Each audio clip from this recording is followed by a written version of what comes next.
NCP যখন আজকে তাদের দলীয় প্রতীক হিসেবে শাপলা কলিতে এক ধরনের কবুল বলে দিল, অর্থাৎ রাজি হয়ে গেল, শাপলা কলিই হচ্ছে তাদের প্রতীক এবং শাপলা কলি নিয়ে অলরেডি তারা কথা বলা শুরু করেছে। শাপলা কলির ছন্দ মিলিয়ে কিভাবে স্লোগান দেওয়া যায় সেই স্লোগানও অলরেডি তৈরি করে ফেলেছেন সার্জিস আলম, সেগুলো দেখা যাচ্ছে গণমাধ্যমে। একই দিনে নাহিদ ইসলাম বলছেন যে এনসিপি ৩০০ আসনেই নির্বাচন করার জন্য প্রার্থী চূড়ান্ত করার পথে রয়েছে এবং তিনি নিজে যে ঢাকায় নির্বাচন করবেন সেটাও তিনি বলছেন। সেরকম মুহূর্তে মানে এনসিপি ৩০০ আসনেই নির্বাচন করবে এই ব্যাপারটা কতটা গ্রহণযোগ্য কিংবা কতটা মানে কি বলবো অথেন্টিক সেই ব্যাপারে যথেষ্ট সন্দেহ যখন রয়েছে, তখন এনসিপি নেতারা জামাত এবং বিএনপি দুই দলকেই একেবারে সমান তালে আক্রমণ করে চলেছে। এনসিপির বিভিন্ন নেতাই এই কথা বলছেন। নাহিদ ইসলাম সাধারণত কোনো মানে অপরিশীলিত কিংবা মানে কি বলবো অরুচিকর কথা বলেন না। তিনি খুবই রুচিসম্মতভাবে বলেছেন যে যারা মানে সংস্কারের জুলাই সনদের বিপক্ষে তাদের সঙ্গে আমাদের জোট করা সম্ভব নয়, আবার যারা নির্বাচন পিছিয়ে দেওয়ার চেষ্টা করছে তাদের সঙ্গেও জোট করা সম্ভব নয়। এরকম কথা যখন বলছেন, দুই দলকে মানে সমালোচনা করছেন, তখন নাসিরউদ্দিন পাটোয়ারি ব্যাপারটাকে ব্যঙ্গ করে বিদ্রূপ করে উপস্থাপন করার চেষ্টা করলেন। তিনি বলছেন যে বিএনপিকে মানে জামাতকে ধর্মীয় ফ্যাসিবাদের অংশ বলছেন আর বিএনপিকে চাঁদাবাজ মানে চাঁদাবাজিদের একটা সংগঠন, চাঁদাবাজের দল সেটা বলছেন। এই দুই দলকেই আক্রমণ করে আবার এটা প্রমাণ করার চেষ্টা করছেন যে এই দুই দল কারো সঙ্গেই তারা জোট করবে না। আদতেই কি সেটা হবে? তারা কি দুই দলের কারো সঙ্গে জোট করবে না? তারা কি সত্যি ৩০০ আসনে প্রার্থী দেবে? যদি এককভাবে তারা নির্বাচন করে, বিএনপি কিংবা জামাতের পক্ষে না গিয়ে যদি তারা অন্য কোনো জোটও করে বিএনপি এবং জামাতের পক্ষে না গিয়ে, তাহলে কি তাদের প্রার্থীরা কিংবা তাদের টপ যারা নেতা তারা কি মোটামুটি সবাই জামানত রক্ষা করতে পারবেন যেখানে যেখানে নির্বাচন করবেন? এই প্রশ্ন কিন্তু আসে। সাংবাদিক মাসুদ কামাল অনেক দিন আগেই মানে চ্যালেঞ্জ দিয়েছিলেন যে আমি লিখে দিচ্ছি, বলেন যে ওরা যদি জোট না করে, বিএনপি এবং জামাতের সঙ্গে যে কোনো এক দলের সঙ্গে জোট না করে, তাহলে কেউ তাদের টপ নেতা কেউই জামানত রক্ষা করতে পারবে না। এরকম চ্যালেঞ্জের মুখে তাদের রাজনীতি যখন, তখন তারা কি ভাবছেন? নাসিরউদ্দিন পাটোয়ারি কি ভাষায় বিএনপি এবং জামাতকে সমালোচনা করছেন এবং তাদের জোট হওয়ার সম্ভাবনা কতটুকু আছে বলে মনে হচ্ছে তাদের কথায়, আর বাস্তবতায় আমাদের ভাবনায় কি মনে হচ্ছে সেটা একটু বোঝার চেষ্টা করবো এই ভিডিওতে। থাকবেন পলিটিক্স টিভির নিয়মিত আয়োজনে।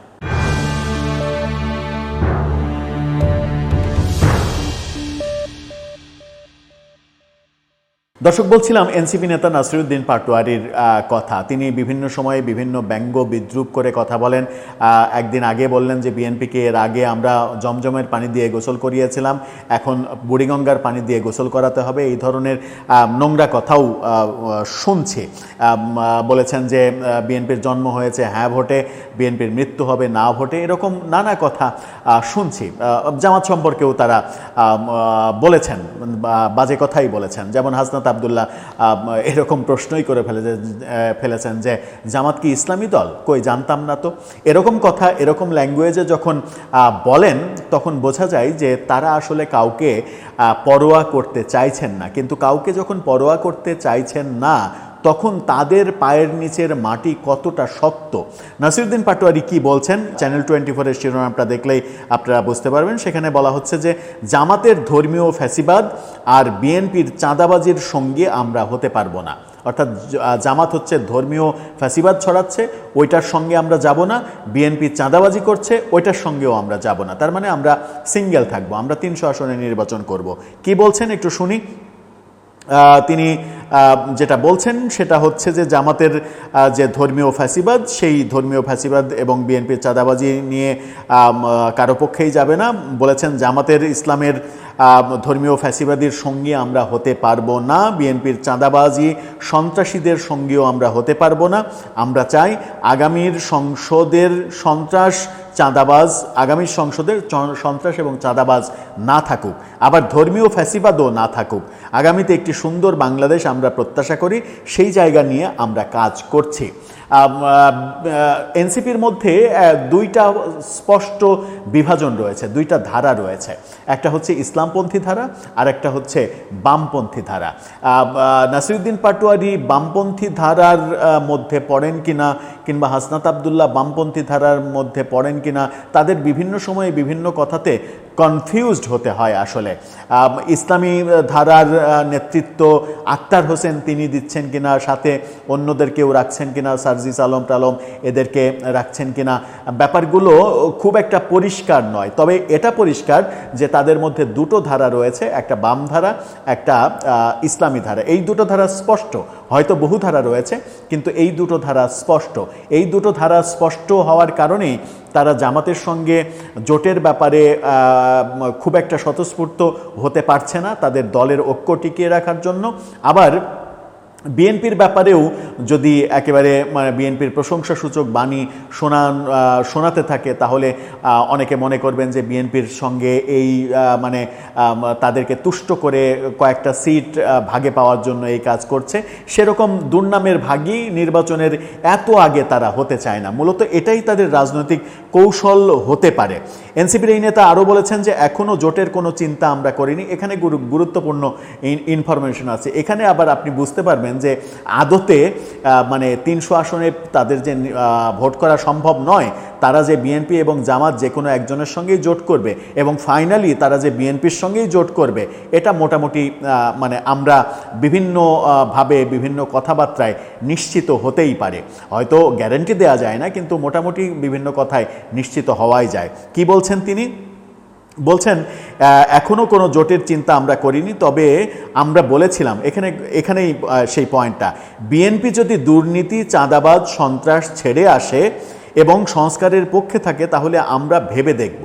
মানে বিএনপিকে এনসিপির কাছে যেতে হবে, বিএনপিকে সব কিছু শেষ করে একটা পরিশুদ্ধ দল হিসেবে এনসিপির কাছে যেতে হবে যে এই দেখো বাবা, আমরা খুবই পরিশুদ্ধ দল হয়ে পাক পবিত্র হয়ে আমরা এসেছি, প্লিজ তোমরা আমাদেরকে গ্রহণ করো। বিএনপিকে এভাবে বলতে হবে এনসিপির কাছে। আবার জামাত কি বলছে জামাত সম্পর্কে?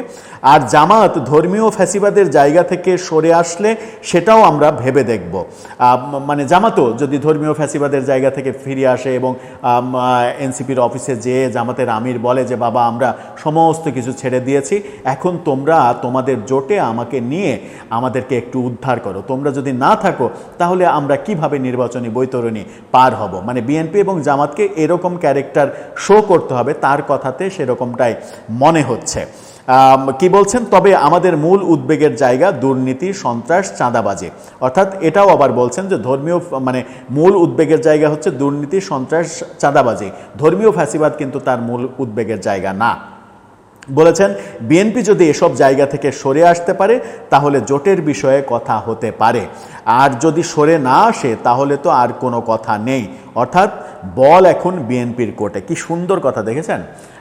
তিনি প্রথমে মানে তিনি এবং তার নেতা নাহিদ ইসলাম বলছেন যে 300 আসনে আমরা প্রার্থী দিচ্ছি, আমরা এককভাবে নির্বাচন করব, জোট করব না। আবার শেষে তিনি বলছেন যে বিএনপি যদি এগুলো ছাড়তে পারে তাহলে আমরা ভেবে দেখব মানে বিএনপির সঙ্গে জোট করা যায় কিনা। মানে বল এখন বিএনপির কোর্টে, মানে বলটা বিএনপির কোর্টে দিয়ে দিচ্ছে। ব্যাপারটা অনেকটা ওই রকম যেটা বলছিলাম যে আদতে বিএনপির সঙ্গে এনসিপি জোট করতে চায় না, বিএনপিকে আমন্ত্রণ করতে চায় এনসিপি যে আপনারা আমাদের সঙ্গে এসে জোট করেন। তেমনি জামাতকেও এক ধরনের আমন্ত্রণ জানাতে চাই যে আপনারা আমাদের সঙ্গে এসে জোট করেন। যেহেতু এনসিপি একটা বড় ফ্যাক্ট, এনসিপি মানেই প্রচুর ভোট সারা দেশে। এবার 12 কোটি মানে প্রায় 13.5 কোটি ভোটার, 13.5 কোটি ভোটারের মধ্যে এনসিপিরই যেহেতু বেশিরভাগ ভোটার। যেমন শাপলাকলি পাওয়ার পরে এই নাসিরউদ্দিন পাটোয়ারি বলেছেন যে শাপলাকলি এবং ধানের শীষের হাড্ডাহাড্ডি লড়াই হবে। যে মানে মানে অনুষ্ঠানে কিংবা যে সংবাদ সম্মেলনে তিনি বলছেন যে শাপলা এবং ধানের শীষের হাড্ডাহাড্ডি লড়াই হবে, সেই কথাতেই সেই ডায়াসে দাঁড়িয়ে তিনি বলছেন যে বিএনপি যদি তার জায়গা থেকে এরকম পরিশুদ্ধ হয় তাহলে তাদের সঙ্গে জোটের ব্যাপারে আমরা ভাবব। একবার বলছেন যে মানে শাপলাকলি এবং ধানের শীষ আগামী নির্বাচনে হাড্ডাহাড্ডি লড়াই হবে। হাড্ডাহাড্ডি লড়াই মানে কি, যে বিএনপি যদি 151টা পায় তাহলে এনসিপি হয়তো 149টা পাবে, তাই তো? 2টা আসনের জন্য তারা সরকার গঠন করতে পারবে না। হাড্ডাহাড্ডি বলতে তো তাই বোঝায়। তার মানে জামাতের কোনো বেলই নাই, জামাত কোনো মানে জায়গাতেই আসতে পারবে না। আমরা তো জানি যে আওয়ামী লীগ যদি না থাকে তাহলে হাড্ডাহাড্ডি লড়াই হবে হচ্ছে মানে আওয়ামী লীগ এবং জাতীয় পার্টি যদি না থাকে তাহলে হাড্ডাহাড্ডি লড়াই হবে হচ্ছে বিএনপি এবং জামাতের মধ্যে। আর জাতীয় পার্টি যদি থাকে, আওয়ামী লীগ যদি না থাকে তাহলে হাড্ডাহাড্ডি লড়াই হবে হচ্ছে বিএনপি এবং জাতীয় পার্টির সঙ্গে। তৃতীয় স্থানে যাবে মানে যেটা মানুষ মনে করে যে আওয়ামী লীগের ভোটগুলো জাতীয় পার্টিতে চলে যাবে, সেই কারণে জাতীয় পার্টি সেকেন্ড হয়ে যাবে, জামাত থার্ড হয়ে যাবে, এনসিপি তারপরে মানে কোনো একটা জায়গায় 4, 5, 6, 7, 8, 9, 10 এরকম কোনো একটা জায়গায় থাকবে। সেই ভাবনা যখন মানুষের মধ্যে রয়েছে তখন তারা আত্মবিশ্বাসী যে ধানের শীষের সঙ্গে হাড্ডাহাড্ডি তারা লড়াই করবে। এটা খুবই ভালো একটা ব্যাপার যে আত্মবিশ্বাসটা থাকতে হবে, যে আত্মবিশ্বাসের অভাব আমাদের সমাজে অনেক ক্ষেত্রে অনেকেরই দেখা যায়। কারণ আত্মবিশ্বাস না থাকলে আপনি যদি মানে আমার এক মামা ছিল, সে বলতো যে স্বপ্নেই যদি মিষ্টি খাবো তাহলে ছোট মিষ্টি খাবো কেন, সবচেয়ে বড় মিষ্টিটা খাবো। তো ব্যাপারটা হচ্ছে যে আমি যদি স্বপ্নই দেখব তাহলে হাড্ডাহাড্ডি লড়াইয়ের স্বপ্ন দেখব। আমি কেন থার্ড, ফোর্থ, ফিফথ, সিক্সথ কিংবা দশম, দ্বাদশ এরকম হওয়ার স্বপ্ন দেখব? স্বপ্ন ছোট দেখা উচিত নয়। স্বপ্ন আপনাকে সবসময় বড় দেখতে হবে, যেন অন্তত ছোটটা পাওয়া যায়। আর আপনার যদি স্বপ্নই ছোট হয় তাহলে তো আপনি কিছুই পাবেন না। ব্যাপারটা প্রশংসনীয়। তবে এই যে জোট নিয়ে যে দ্বিধা বিভক্তি এবং তাদের ভাষ্য যে 300 আসনে নির্বাচন করবে, 300 আসনে প্রার্থী দেওয়ার মতো তাদের আদৌ অ্যাবিলিটি আছে কিনা, 300 আসনে 300 জনকে প্রার্থী হিসেবে ভোট করতে হলে একটা জাতীয় নির্বাচন করতে কি পরিমাণ টাকা লাগে, সেই টাকা 300 জন তরুণের আছে কিনা, কিংবা টাকা থাকলে সেই টাকার সোর্সটা কি। সবাই তো আর সার্জিস আলমের মতো জমিদার বংশের ছেলে না যে সবার পারিবারিক সোর্স রয়েছে, এই ব্যাপারগুলো রয়েছে। সুতরাং এককভাবে নির্বাচন করার যে কথা সেটা আসলে রাজনৈতিক কথা, রাজনৈতিক কৌশলে এখন অনেক কথাই বলবে। শেষ পর্যন্ত নুরুল হক নূর যেমন মন্তব্য করেছেন যে এনসিপি বিএনপির সঙ্গে মূলত 12 থেকে 15টা আসনের দর কষাকষি করছে। বিএনপির বিভিন্ন সূত্র বলে যে এনসিপিকে বিএনপি মূলত দিতে চায় মানে 5 থেকে 8টা আসন। সেই কারণে দর কষাকষিতে মিলছে না। দর কষাকষিতে না মেলার কারণে অনেক কথা বলা লাগে।